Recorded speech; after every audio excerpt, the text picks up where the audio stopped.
ঈসা পয়গম্বর সাগরের সামনে গেলেন, বলে ওই পারে যাব। ইহুদি কই কেমনে যাবেন? বলে চোখ বন্ধ কর, বিসমিল্লাহ বলে পানির মধ্যে পাড়া দে, চোখ কিছুক্ষণ পর খুলবি, খুইলা দেখবি নদীর ওই পারে চইলাইছো। সুবহানাল্লাহ। এখন ঈসা পয়গম্বর বিসমিল্লাহ বইলা নদীতে পাড়া দিছে, ইহুদিও দিছে, দুইজনে নদীর এই পারে চইলাইছে। ঈসা পয়গম্বর বলে, ইহুদি বলে কি, বিনা নৌকায় বিনা মাঝিতে পানির উপর দিয়ে আমাদেরকে যে আল্লাহ আমাদেরকে পার করলেন, ওই আল্লাহর কসম দিয়া বলে রুটি কি খাইছে? আমি খাই নাই, আমি জানি না। আল্লাহ পাক বলেন, ওয়ামা আদরাকা মা লাইলাতুল কদর, হে নবী আপনি জানেন কি লাইলাতুল কদর কি? নবী বলে, আল্লাহ আপনি ভালো জানেন। আল্লাহ তাআলা তখন জবাব দেয়, লাইলাতুল কদরি খায়রুম মিন আলফি শাহর। ও নবী, এমন এক রাত লাইলাতুল কদর যে রাত্রিটা হাজার মাসের চাইতে উত্তম। হাজার মাস ইবাদত বندگی করলে যে সওয়াব, এর থেকে বেশি সওয়াব। সুবহানাল্লাহ বলে।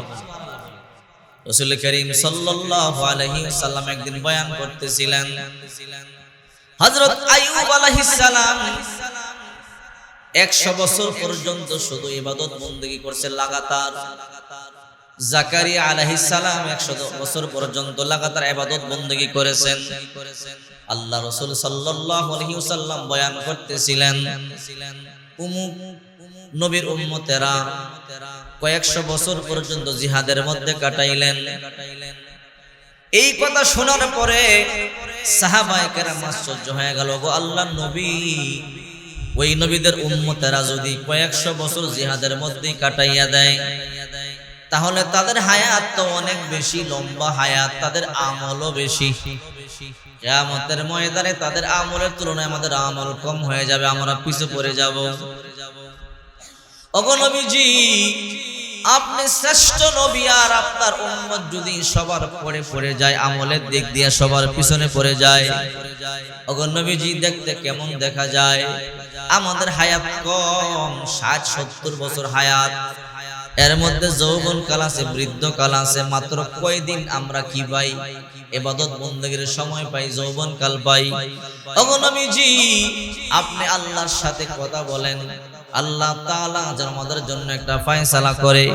রাসূল করিম সাল্লাল্লাহু আলাইহি ওয়াসাল্লাম বলে, আল্লাহ আমার উম্মত আমার কাছে দাবি জানাইছে, অন্যান্য নবীদের উম্মতের হায়াত বড় বেশি, শত শত বছর হায়াত তারা পাইল, হাজার বছর হায়াত পাইল। আমার উম্মত মাত্র 60-70 বছর হায়াত পাইয়া কি ইবাদত বندگی করবে? আপনারা আমার নবী যখন আল্লাহর কাছে দরখাস্ত করেছে, আল্লাহ তাআলা বলে, নবী আপনি কান্না করবেন না, ওগো নবী আপনি টেনশন করবেন না, আমি আপনার উম্মতের জন্য একটা রাত দিলাম। ইন্না আনজালনাহু ফি লাইলাতিল কদর, লাইলাতুল কদরি খায়রুম মিন আলফি শাহর।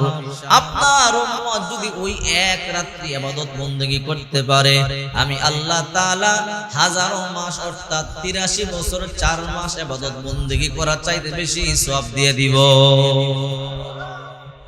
আপনার জীবনে আপনি যদি 10টা লাইলাতুল কদর পান, তাহলে 800 বছর ইবাদত করার সমান সওয়াব পাইলেন। সুবহানাল্লাহ। 10টা লাইলাতুল কদর পাইছেন, এখানে ওই লোক আছে না নাই? আবার কেউ যদি 20টা লাইলাতুল কদর পান, 1600 বছর ইবাদত বندگی করবার সমান সওয়াব। সুবহানাল্লাহ। কেউ যদি 40টা লাইলাতুল কদর পান, 3200 বছর 3200 বছর ইবাদত বندگی করার চাইতে বেশি সওয়াব। 40টা লাইলাতুল কদর পাইছে এমন লোক এখানে আছে না নাই? আছে, অনেকেই আছে 40টা লাইলাতুল কদর পাইছে। এই জন্য আপনারা আমার নবী বলে, উম্মতের দল, তোমাদেরও আমল কম হতে পারে, যদি তোমরা এই আমল বেশি বেশি করতে পারো, যদি তোমরা এই রাত্রিগুলো ইবাদত বندگির মধ্যে কাটাইতে পারো, আল্লাহ তাআলা তোমাদের আমল নামায় হাজারো মাসের চাইতে বেশি সওয়াব দিয়ে দিবে। রাসূল বলেন, মান কামা লাইলাতাল কদরি ঈমানা ওয়া ইহতিসাবান গুফিরা লাহু মা তাকদ্দামা মিন যামবি। কেউ যদি এই লাইলাতুল কদর রাতে দাঁড়াইয়া নামাজ ইবাদত করে, নামাজ পড়ে, ইবাদত বندگی করে, রাত্রি জাগরণ করে, গুফির লাহু মা তাকদ্দামা মিন যামবি, তার পিছনের সব গুনাহগুলো আল্লাহ মাফ করে দিবেন। সাহাবায়ে কেরাম বলে, রাসূল এই লাইলাতুল কদরের রাত্রিটা কবে? রাসূলকে লাইলাতুল কদরের রাত্রিটা জানানো হয়েছিল নির্দিষ্ট তারিখ। তো রাসূল সাল্লাল্লাহু আলাইহি সাল্লাম এই তারিখটা সাহাবায়ে কেরামদেরকে জানাইবার জন্য রওনা করছে। হঠাৎ করে নবী তাকাইয়া দেখে রাস্তার মধ্যে দুই ব্যক্তি ঝগড়া লাগছে। এখন দুই ব্যক্তির ঝগড়া মীমাংসা করতে গিয়া আল্লাহর নবী ডেটটা ভুলে গেছে। ঝগড়া বড় মারাত্মক খারাপ জিনিস, যেখানে ঝগড়া করে শয়তান বর করে রহমত উঠা যায়। কথা বলেন ঠিক কি? তো রাসূল সাহাবায়ে কেরামদেরকে লাইলাতুল কদরের আয়াত মাত্র নাজিল হয়েছে, রাসূলকে ডেটটাও জানানো হয়েছে কোন রাতে। রাসূল সাহাবায়ে কেরামদেরকে এই ডেটটা জানাইবার জন্য রওনা করছে। রাস্তায় দেখে দুই ব্যক্তির তুমুল ঝগড়া। তো আল্লাহ রাসূল দুই ব্যক্তির ঝগড়া থামাইতে গিয়ে একটু সময় গেল, আর এই সময়ের মধ্যে আল্লাহ রাসূল ভুলে গেছে লাইলাতুল কদরের রাত্রিটা কোন রাত। তবে রাসূল বলে, আমার এতটুকু মনে আছে 20 রমজানের পরে বেজর রাত্রি যে কোন এক রাত, এতটুকু মনে আছে। 20 রমজানের পরে বেজর রাত, 21 তারিখের রাত হইতে পারে, 23 তারিখের রাত হইতে পারে, 25 তারিখের রাত হইতে পারে, 27 তারিখের রাত হইতে পারে, 29 তারিখের রাতও হইতে পারে, যে কোন এক রাত লাইলাতুল কদর। এখন বলতে পারেন, হুজুর 27 রাত্রটা আমরা বেশি উদযাপন করি। কথা বলেন ঠিক কি? এর কারণ হলো বিভিন্ন ওলামায়ে কেরাম, ওলিয়ে কামেল, বিভিন্ন ইমাম মুজতাহিদ আলেম যারা, তারা হাদিস থেকে ব্যাখ্যা করেন যে রাসূল সাল্লাল্লাহু আলাইহি সাল্লামের জমানায় যেদিন লাইলাতুল কদর হয়েছিল ওই দিন বেশিরভাগ সম্ভাবনা ছিল 27 তারিখের রাত। সুবহানাল্লাহ। এই জন্য 27 তারিখের রাত্রটাকে আমরা বেশি প্রাধান্য দিই। 27 তারিখের রাত্রে আমরা কোরআন খতম করি। কথা বলেন ঠিক কিনা? 27 তারিখ কবে? আগামী মঙ্গলবার। আগামী মঙ্গলবার 27 তারিখ। তো 27 তারিখে আমরা কোরআন খতম করি, হাফেজ সাহেবদেরকে বিদায় দেই। 27 তারিখের রাত, দিবাগত রাতটাকে আমরা ইবাদত বندگিতে বেশি করে কাটাই। কারণ এই রাতের ব্যাপারে হাদিস শরীফের মধ্যে অনেক সাহাবায়ে কেরাম এবং অনেক ওলামায়ে কেরাম, অনেক ইমামগণ এই রাতের ব্যাপারে তারা মত দিয়েছে। এই জন্য আমরা এই রাত্রিটাকে বেশি প্রাধান্য দিই। কিন্তু 21 তারিখও হইতে পারে, 23 তারিখও হইতে পারে। এই জন্য আমরা 21 তারিখও নামাজ পড়ছি যেন মিস না হয়। কথা বলেন ঠিক কি? এরপর আমরা 23 তারিখও নামাজ পড়ছি যেন মিস না হয়। আবার ইনশাআল্লাহ আগামীকাল 25 হবে রাত্রি, আগামীকালও হবে, কারণ আমাদের যেন কোনো রাত মিস না হয়। কারণ এই রাত এত দামি। সৌদি আরবের মক্কার যে ইমাম, উনি একটা বক্তব্য দিয়েছিলেন খুব সুন্দর, যে লাইলাতুল কদরের রাত্রিতে তোমরা দান করতে মিস করবা না। বলে কেন? বলে এই রাত্রিতে যদি তোমরা দান করো আর ওই রাত্রিটা যদি লাইলাতুল কদরের রাত্রি পড়ে যায়, লাগাতার 83 বছর দান করার সওয়াব তোমার আমলনামায় পেয়ে যাবে। আপনি যদি লাইলাতুল কদরের রাত্রিতে 10টা টাকাও দান করেন, 10 টাকা মনে করেন 10 টাকা আমি দান করলাম, লাগাতার যদি ওই রাত্রিটা লাইলাতুল কদরের পড়ে যায়, লাগাতার 83 বছর 4 মাস আপনি দান করার সমান সওয়াব পাইবেন। হাসরের ময়দানে আপনার বয়স 70 বছর, আপনার বয়স 60 বছর 80 বছর, এরপরে মারা গেলে আল্লাহরে বলবেন, আল্লাহ দেখেন আমার আমলনামায় লাগাতার 83 বছর শুধু দান করা, ডেইলি দান করা সওয়াব। তো আল্লাহ মাফ করতে সময় লাগবে না? তো এই জন্য আমরা হারমোনি যে লাইলাতুল কদরের রাত্রে দান করতে। লাইলাতুল কদরের রাত্রি শুধু 27 তারিখের অপেক্ষায় থাকবেন না, আগামীকাল কেউ হইতে পারে 25, 27 হইতে পারে, 29 হইতে পারে। এই জন্য বেজর রাত্রিগুলোতে 10 টাকা হইলো দান করবেন। কারণ যদি লাইলাতুল কদর হইরা যায়, কপাল খুললা গেল, লাগাতার 83 বছর 4 মাস দান করার সওয়াব আপনার আমলনামায় পাইবেন। এই রাত্রিতে 2 রাকাত নামাজ হইলো পড়বেন। আমরা 4 রাকাত পড়ি না? যারা মসজিদে না থাকতে পারেন, বাসায় আমার মা বোনেরা আপনারা বলবেন, কারণ যদি এই রাত্রিটা বইরা যায় তাহলে লাগাতার 83 বছর 4 মাস আপনি নামাজ, নফল নামাজ ডেইলি আপনার আমল নামায় 4 রাকাত পড়া সওয়াব হয়ে গেল। কথাটা বুঝে আসছে কি আসে না? এই রাত্রিটা গুরুত্বপূর্ণ রাত্রি, কিন্তু আমরা দুনিয়াতে আসি শুধু লোভে বইরা। সাহাবায়ে কেরামের কাজ ছিল যত বেশি নেকামল করা যায়। দুনিয়ার ব্যাংক যেমন টাকা হইলে ব্যাংক বড়ে, টাকা হইলে ব্যাংকের অ্যামাউন্ট বাড়ে, টাকা জমা করলে অ্যামাউন্ট বাড়ে, আর আখিরাতের ব্যাংক বাড়ে আমলে। সুবহানাল্লাহ বলো। কিসে বাড়ে? আমলে। যত বেশি নেকামল করবেন আখিরাতের তত বেশি ধনী হবেন। আখিরাতে কিন্তু জান্নাত কিন্তু একটা স্তর নয়, 8টা জান্নাত। কয়টা জান্নাত? যেমন আমাদের মনে করেন কারো আছে 2 চালা ঘর, কারো আছে 4 চালা ঘর, কারো আছে 1 তলা বিল্ডিং, কারো আছে 20 তলা বিল্ডিং। স্তর আছে না নাই? কারণ যার অর্থ যেমন সে ওই কোটা ক্যাটাগরিতে বসবাস করে। জান্নাতে যদি আপনার আমল বেশি হয়, আবু বকরের জান্নাত আর আপনার আমার জান্নাত এক হবে? আমাদের নবী মুহাম্মদ সাল্লাল্লাহু আলাইহি সাল্লামের জান্নাত আর আমাদের জান্নাত এক হবে? এই জন্য জান্নাত আপনি যত বেশি নেকামল করবেন তত দামি জান্নাতের মালিক হবেন। সুবহানাল্লাহ।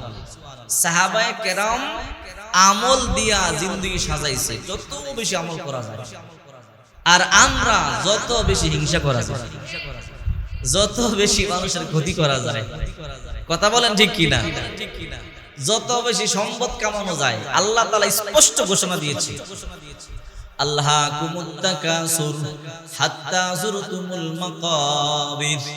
এই দুনিয়ার সম্পদে মনে করছো তোমার পেট ভরবে, হাত্তা যুরতুমুল মাকাবির, কবরে যাওয়ার আগ পর্যন্ত, কবরের মাটি তোমার মুখে না দেওয়ার আগ পর্যন্ত দুনিয়ার সম্পদে পেট ভরবে।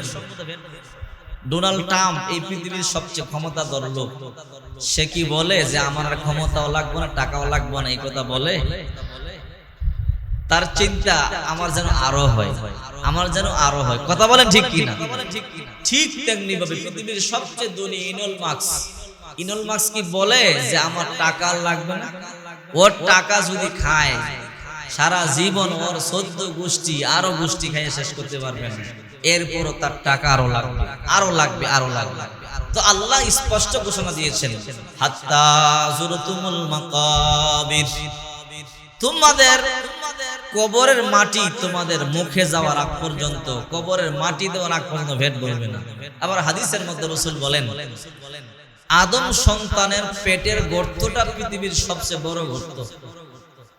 এই গর্ত কোনদিন টাকা পয়সা ধন সম্পদ দিয়ে ভরা যায় না। ভরা যায়? আবার আল্লাহ রাসূল আরেক হাদিসে বলেন যে প্রত্যেকটা আদম সন্তানকে যদি একটা করে স্বর্ণের পাহাড় দেওয়া হয়, এরপরে যদি বলা হয় তোমার কি আরো কিছু লাগবে, বলবে আরো কি দেওয়ার কিছু আছে? কথা বলেন ঠিক কি? তো এই জন্য দেখেন ঈসা আলাইহিস সালাম, মানুষের লোভ মানুষকে কত ক্ষতি করে, হিংসা মানুষকে কত ক্ষতি করে। দেখেন আমলকে বরবাদ করে দেয়, জিন্দেগিরে বরবাদ করে দেয়। কিন্তু বর্তমানে আমাদের ভিতরে লোভ আর হিংসাটা বেশি। কথা বলেন ঠিক কি? রাসূল বলেন, আল মাইয়িতু ফি কবরিহি কাল গারিক মিনাল বাহর। রাসূল বলেন, বিশ্বনবী মুহাম্মদ সাল্লাল্লাহু আলাইহি ওয়াসাল্লাম বলেন, মান কানা ফি কলবিহি হাববাতু ফারদাল মিনাল কিবির লা ইয়াদখুল জান্নাতা। যার অন্তরে যাররা পরিমাণ অহংকার আছে, হিংসা আছে, সে জান্নাতে যাবে না। যদি আমরা এখন বাছাই করতে থাকি যাররা পরিমাণ হিংসা কার ভিতরে নাই, আচ্ছা কয়জন লোক বাইর হবে সলিড? তো জান্নাতে যাওয়ার হিসাবটা তো আমগো কাছেই আছে, আছে না নাই? আমরাই তো অনুধাবন করতে পারি আমরা কি জান্নাতে যাওয়ার উপযুক্ত হইছি কিনা। লোভ মানুষকে ধ্বংস করে দেয় আর হিংসা মানুষকে ধ্বংস করে দেয়। যেমন ঈসা আলাইহিস সালাম সফরে যাবে, এক ইহুদি, ইহুদিরা কিন্তু বেশি লোভী হয়, ইহুদিরা সবচেয়ে বেশি লোভী হয়। ওয়াকালাতিল ইয়াহুদু লাইসাতিন নাসারা আলা শাই। এই ইহুদিরা নাসারাদেরকে বলে, এই খ্রিস্টানকে বলে তোমাদের ধর্ম ঠিক নাই। ওয়াকালাতিন নাসারা লাইসাতিল ইয়াহুদু আলা শাই, ইহুদিরা বলে তোমাদের ধর্ম ঠিক নাই। আর রাসূল বলেন এই ইহুদি নাসারাদেরকে তোমরা কোনোদিন বন্ধুরূপে পাইবা না। তো এক ইহুদি ঈসা নবীরে কয়, নবী আপনি তো রাসূল রূহুল্লাহ, আপনি সফরে যাইবেন আমারে নিয়ে যান। ঈসা নবী কয় তুমি আমার সাথে সফরে যাইও না। কয় কেন? কয় তুমি আমার সাথে সফরে থাকতে পারবা না। কয় না আমি থাকব। ঈসা আলাইহিস সালাম বলল না তুমি পারবা না। ইহুদি কয় না ওগো আল্লাহর রাসূল আপনি একজন নবী, আপনার সাথে কিছুদিন সফরে থাকবার আমার মনে চাই, আমি থাকতে চাই। ঈসা পয়গম্বর বারবার না করলেন। ওই ইহুদি বলে না আমি আপনার সাথে যাব। ঈসা পয়গম্বর বলে ঠিক আছে তাহলে সফরে যাইবা, কিছু রুটি সাথে নিয়ে নেই। ঈসা পয়গম্বর 3টা রুটি নিলেন, 3টা রুটি তার কাছে জমা রাখলেন। রে ইহুদি, রে আমার সঙ্গী, রে আমার খাদেম, আমাদের যখন ক্ষুধা লাগবে আমরা রুটিগুলো খাবো। বললো ঠিক আছে আমরা খাবো। ঈসা আলাইহিস সালাম রওনা করলেন। চলতে চলতে চলতে চলতে অনেক বড় দূরে চলে গেলেন। দূরে যাওয়ার পরে ক্লান্ত হয়ে গেলেন, ক্ষুধা লাগলো। ঈসা পয়গম্বর বলে রুটিগুলো কই? বলে আমার কাছে, বলে দাও। ঈসা পয়গম্বর একটা রুটি খাইলেন, ওই ইহুদির একটা রুটি দিলেন। ইহুদি একটা রুটি খাইলো, আর একটা রুটি আছে। ঈসা পয়গম্বর বলে ইহুদি ওই রুটিটা তোমার কাছে রাখো, পরে ক্ষুধা লাগলে আমরা দুইজনে ভাগ করে খাবো। ইহুদি বলল ঠিক আছে। চলতে চলতে চলতে চলতে আবার বহু দূরে গেলেন। বহু দূরে যাওয়ার পর ঈসা পয়গম্বর দেখলেন ক্ষুধা লাগলো। বলে ইহুদি রে, ওই যে একটা রুটি তোমার কাছে রাখছিলাম রুটিটা কই? ইহুদি ব্যাগ তালাশ করে রুটি নাই, কিন্তু আসলে আগেই খাইয়ে ফেলাইছে। আগেই একা একা খাইয়ে ফেলাইছে, ক্ষুধা লাগছে, কিন্তু এখন ব্যাগ খুইলা ঈসা নবীরে দেখায়, ওই ব্যাগের মধ্যে তো রুটি নাই। রুটি কি হইল? রুটি কি হইছে আমি তো জানি না। ঈসা পয়গম্বর বলে সত্য করে বল রুটি কই? বলে আমি জানি না। বলে রুটি কে খাইছে? বলে আমি জানি না। ঈসা পয়গম্বর 3বার বললেন সত্য করে বল। কই আমি তো জানি না। কই ঠিক আছে। চলতে চলতে রওনা করলেন। বিশাল বড় এক সাগর পড়ল সামনে। ঈসা পয়গম্বর সাগরের সামনে গেলেন। বলে ওই পারে যাব। ইহুদি কই কেমনে যাবেন? বলে চোখ বন্ধ কর, বিসমিল্লাহ বলে পানির মধ্যে পাড়া দে, চোখ কিছুক্ষণ পর খুলবি, খুইলা দেখবি নদীর ওই পারে চইলাইছো। সুবহানাল্লাহ। এখন ঈসা পয়গম্বর বিসমিল্লাহ বইলা নদীতে পাড়া দিছে, ইহুদিও দিছে, দুইজনে নদীর এই পারে চইলাইছে। ঈসা পয়গম্বর বলে ইহুদি বলে কি? বিনা নৌকায়, বিনা মাঝিতে, বিনা কোনো কারণ ছাড়াই আল্লাহ পানির উপর দিয়ে আমাদেরকে, যে আল্লাহ আমাদেরকে পার করলেন, ওই আল্লাহর কসম দিয়া বলে রুটি কি খাইছে? আমি খাই নাই, আমি জানি না। কয় সত্যি করে বল রুটি কে খাইছে? আমি জানি না। কই দেখলি তো নৌকা সারা পানির উপর দিয়ে কেমনে আসলাম? বলে হ্যাঁ। সত্যি করে বল রুটি কে খাইছে? আমি খাই নাই, আমি জানি না। এবার চলতে চলতে বহু দূরে চলে গেলেন। আবার ক্ষুধা লাগছে, প্রচন্ড ক্ষুধা। ইহুদি এবার মনে মনে করে ওই সময় ক্ষুধা লাগছে, রুটি একটা খাইছি, এখন তো আমারও লাগছে, এখন তো রুটি নাই, খামু কি? মনে মনে ভাবতেছে। অনেক দূর যাওয়ার পরে ঈসা পয়গম্বরের ক্ষুধা লাগছে, ইহুদিরও ক্ষুধা লাগছে। এবার ইহুদি কয় ও ঈসা পয়গম্বর বড় ক্ষুধা লাগছে, আপনি কি খাবেন? আমিও কি খাবো? রুটি কে খাইছে? আমি খাইনি। ঠিক আছে টেনশন করিস না। ঈসা পয়গম্বর তাকাইয়া দেখে হরিণ যাইতেছে, হাইটা হরিণের পাল যায়। ঈসা নবী ইহুদিরে কয় রে ইহুদি, ওই হরিণের পালের সামনের বড় হরিণটারে গিয়ে আমার সালাম দে, আর আমার সালাম দিয়া বল ঈসা পয়গম্বর আপনারা যাইবার জন্য বলছে, আমার কথা বলতে দেরি হবে, এই হরিণটা আমার কাছে আসতে দেরি করবে না। ইহুদি মনে মনে কয় একটু আগে যে কারামত দেখলাম, নদীর উপর দিয়ে হাইটা এসে পড়ে, উনার কথা হরিণেও শুনবো, সমস্যা নাই। এবার ইহুদি আসছে, আয়েশা বলে, এই হরিণ, এই সামনে গাছতলা ঈসা নবী বসা, তোমারে যাইতে বলছে। জেনি বলছে হরিণ দৌড়ে ঈসা নবীর কাছে চলে আইছে। ঈসা নবী কয়, এই ইহুদি বলে কি, এই ধরো ছুরি, হরিণটা জবাই কর, বুনা করে দুইজনে খাম। সুবহানাল্লাহ বলে। কয় বুনা করমু, আগুন ফামু কই, পাতিলা ফামু কই, রান্না করমু কই, কয় খালি জবাই কর, দেখবি বুনা হইয়া গোশত হইয়া সামনে চলে আইছে। সুবহানাল্লাহ। ঈসা পয়গম্বর বলতে দেরি, হরিণ বুনা হইয়া গোশত হইয়া ঈসা পয়গম্বরের সামনে আসতে দেরি নাই। ঈসা পয়গম্বর কয়, রে ইহুদি, পেট ভরিয়া গোশত খা। ঈসা পয়গম্বর খাইলেন, ইহুদিও খাইলেন। খাওয়ার পরে দুইজনের পেট ভরিয়া গেল। ঈসা পয়গম্বর বলে, রে ইহুদি, দেখলি জিন্দা হরিণকে যে আল্লাহ বুনা করিয়া আমাদের জন্য খাবার বানাইতে পারলো, ওই আল্লাহর কষ্ট করে বল, রুটি কে খাইছে? আমি খাই নাই। এখনো কি কয়? আমি খাই নাই। ঈসা পয়গম্বর সত্য কথা বলে, সত্য কথা, রুটি আমি খাই নাই। ঠিক আছে, চল। চলতে চলতে বিশাল বড় মরুভূমি, ওই মরুভূমির মধ্যে বিশাল বড় একটা বালুর স্তূপ দেখা যায়। ঈসা পয়গম্বর বিসমিল্লাহ বলি হাত দিয়ে ধরলেন, বালুর স্তূপটা পুরো স্মরণ হয়ে গেছে। ঈসা পয়গম্বর আঙ্গুল দিয়ে দুই ভাগ করলেন, বলে এক ভাগ তোর, আর এক তিন ভাগ করলেন। তিন ভাগ কইরা বলে এক ভাগ তোর, এক ভাগ আমার। ইহুদি স্বর্ণের টুকরা পাইয়া খুশি। এবার ইহুদি কয়, ও ঈসা নবী, আমরা লোক দুইজন তিন ভাগ করলেন কেন? এক ভাগ আপনার, এক ভাগ আমার, আর এক ভাগ কার? ঈসা পয়গম্বর বলে যে রুটি খাইছে, আর এক ভাগ তার। রুটি তো আমি খাইছি। এইবার কি কয়, রুটি আমি খাইছি, লোভে ভরে গেছে। ঈসা নবী কয়, আগে যে কইলি না, কয় এখন তো স্বর্ণ দেখে লোভ সামলাইতে পারি না, কয় রুটি আমি খাইছি। করে ইহুদি, তুই খাইছো? বলে হা। কয় নে, ওই বাগ তোর, আমার বাগ তোর, সব তোর। ইহুদির স্বর্ণ ভাইয়া পাগল হয়ে গেছে, দুই হাত ধইরা যা প্রায় স্বর্ণ আলগাইতে পারে না, কেমনে নিব সেই চিন্তা। ঈসা পয়গম্বর চলে গেল। কই স্বর্ণ নিয়ে তুই চইলা যাইস, এই স্বর্ণ আমার লাগবে না, এই স্বর্ণ তোর।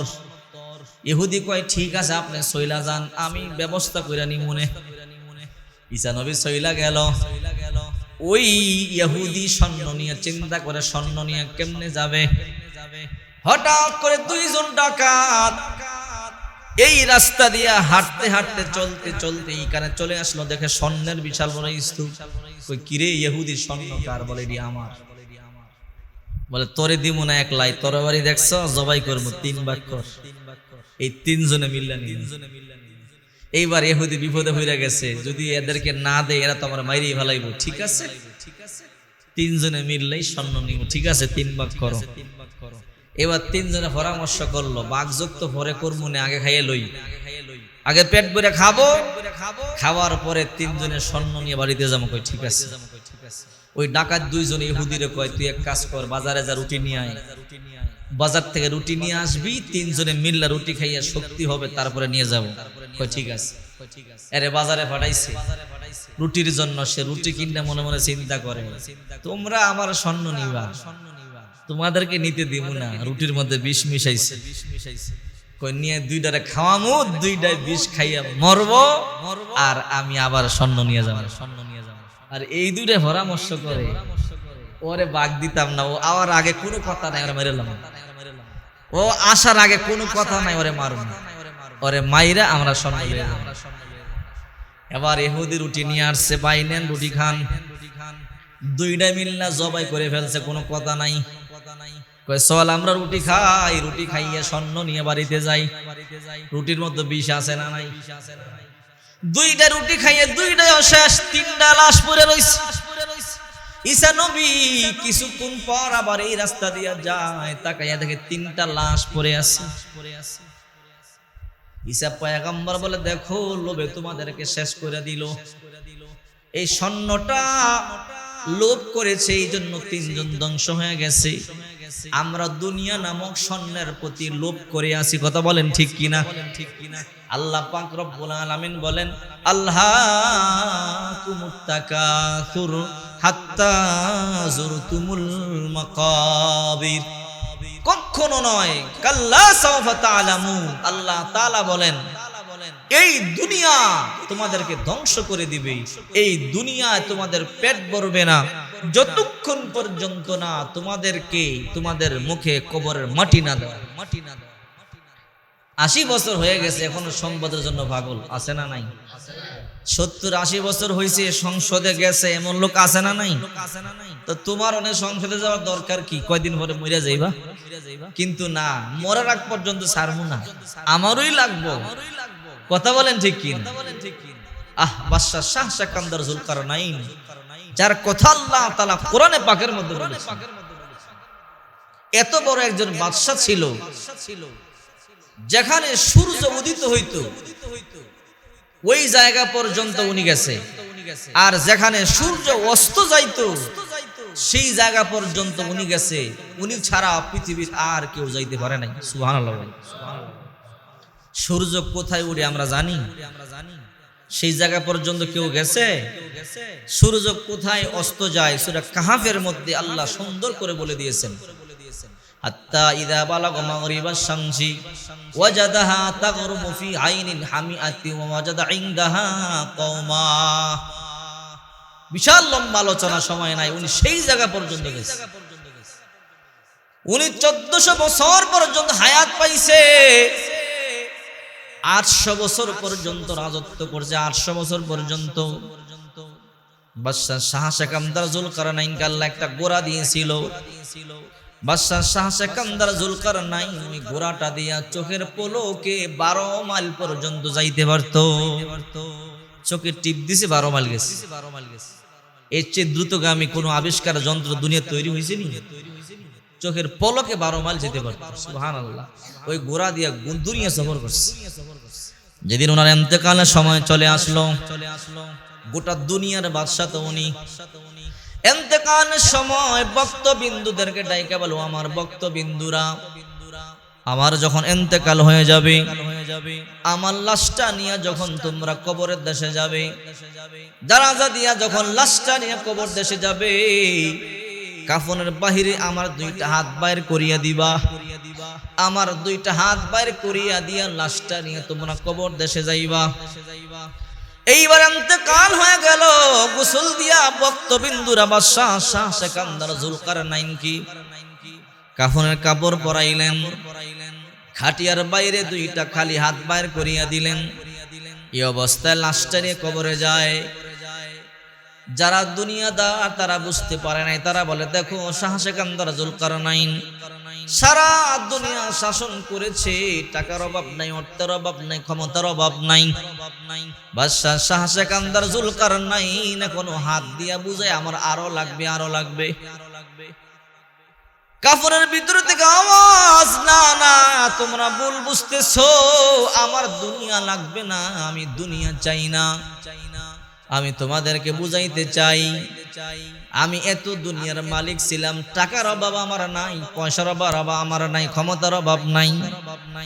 এত বছর আমি তামাম দুনিয়া শাসন করেছি, আর আজকে আমি খালি হাতে যাইতেছি। আমি তোমাদেরকে বুঝাই, এই দুনিয়া থেকে যাওয়ার সময় কেউ কোনো কিছু নিতে পারবে না। ঠিক কিনা বলেন?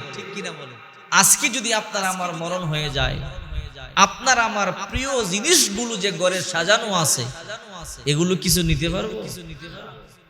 আপনি যে খাটে ঘুমান, ওই খাটটা কি আপনার কবরে দিবে? আপনি যে দামি মোবাইল হাতে ব্যবহার করেন, ওই দামি মোবাইলটা কি আপনার কবরে দিবে? কিচ্ছু কবরে যাবে না। আপনার 20 সেট পাঞ্জাবি আছে, 10 সেট পাঞ্জাবি আছে, একটা পাঞ্জাবি আপনার সাথে কবরে দিবে না। দিবে? আপনার জন্য 40 টাকা, আমার জন্য 40 টাকা, 50 টাকা গজের মার্কিন কাপড় আইনা পেছাইয়া কবরে রাখবে। বলবে, দামি কাপড় দিয়ে তো তারে লাভ নাই কবরে, কারণ তাকে দিয়ে এখন আমাদের আর কোনো উপকার আসবে না, এই জন্য তার কোনো দাম নাই। ছেলে বলবে, তাড়াতাড়ি দাফন কর। মেয়ে বলবে, তাড়াতাড়ি লাশ দাফন কর। প্রতিবেশীরা বলবে দেরি করলে লাশ ফুলে যাবে, ফেটে যাবে, দুর্গন্ধ ছড়াবে, যত দ্রুত সম্ভব তারা দাফন কর, কারণ দাফন করলে সম্পদের ভাগাভাগি সম্ভব। কথা বলেন ঠিক কি? কথা বলেন ঠিক কি? লাশ রাইখা তো সম্পদের ভাগাভাগি করা যায় না। তো এই দুনিয়া দিয়ে কি হবে? কি হবে এই দুনিয়া দিয়া? এত লোভ করে কি হবে? কিচ্ছু হবে না। এই রমজান মাস চলে যাইতেছে, রহমতের 10 দিন চলে গেছে, মাগফিরাতের 10 দিন চলে গেছে। কত 2 মাস আগের থেকে দোয়া করছি, আল্লাহুম্মা বারিক লানা ফি রজব ওয়া শাবান ওয়া বাল্লিগনা রমাদান। আয় আল্লাহ, রজব শাবানের বরকত দান করে রমজান পর্যন্ত হায়াত দেন। রমজান পর্যন্ত আল্লাহ হায়াত দিয়েছে, রমজান চলেও যাইতেছে। কথা বলেন ঠিক কি না? আজকে 23 রমজান। এমন করে করে একদিন আমাদের হায়াতটাও শেষ হয়ে যাবে, এমন করে করে একদিন আমাদেরকেও কবরে যাইতে হবে। কথা বলেন ঠিক কি না? গত বছর তারাবির নামাজ পড়ছে, রমজান মাসে রোজা রাখছে, এমন লোক আছে না নাই? এখন নাই, কবরে চলে গেছে। এই যে আমরা, আল্লাহ আমাদের হায়াত দিছে, এইবার রমজান মাস পাইলাম,